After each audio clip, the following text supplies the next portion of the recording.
For Pope Francis and Manila Archbishop Tagle, Easter is all about finding compassion and love amid war, hunger, and poverty. Marian Enriquez tells us more about what makes their Easter messages in this report. Spread God's love. This is the main focus of Manila Archbishop Luis Antonio Cardinal Tagle's homily on Saturday's Easter Vigil Mass at the Manila Cathedral. The prelate said it's easy to question God's love when pain and violence reign. Many people buried in pain, in vices, in violence. They are asking, where is love?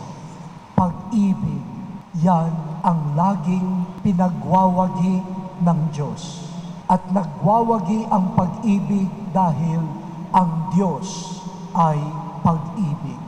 Could you be the love that could make people see the meaning of life again? Tagle then called on all Filipinos to be instruments of God's love through simple acts of respect and kindness. Even with your simple but sincere smile, even a sign of respect, courtesy, even just a wave of the hand, recognizing someone who has not been recognized for ages. Could you be the love of the resurrection? In his Easter message entitled, "Where is Love?", Tagle said small acts of kindness may seem insignificant in the face of unrelenting evil. But he explained that these gestures make all the difference because these small acts mirror Christ's self-giving sacrifice. Tagle added that before Christ's crucifixion, the Savior served the poor, healed the sick, and welcomed outcasts. He said these personal encounters allow us to see people in their situations with deep understanding, compassion, and solidarity. The Manila Archbishop called on Christians to follow Christ's example and interact with their fellow men with love and care, so that communities may be transformed from being prisoners of despair into bearers of hope. Over at the Vatican, Pope Francis urged nations to welcome refugees fleeing hunger and human rights violations in their war-torn countries. Speaking in his traditional Easter Sunday Urbi et Orbi, or message to the city and the world, the Pope called for a solution to the conflict in Syria and Libya.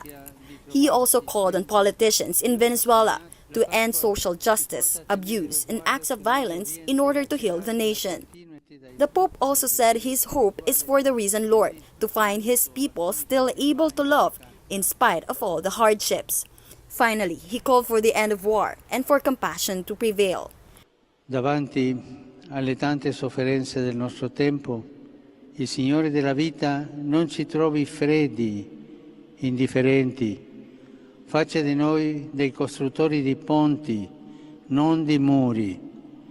Egli che ci dona la sua pace faccia cessare il fragore delle armi, tanto nei contesti di guerra che nelle nostre città, e ispiri i leader delle nazioni affinché si adoperino per porre fine alla corsa degli armamenti e alla preoccupante diffusione delle armi, specie nei paesi economicamente più avanzati.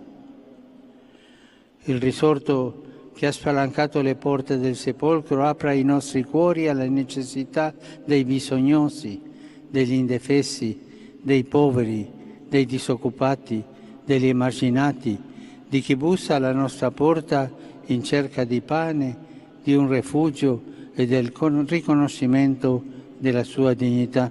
For News 5, Marian Enriquez, we are One News.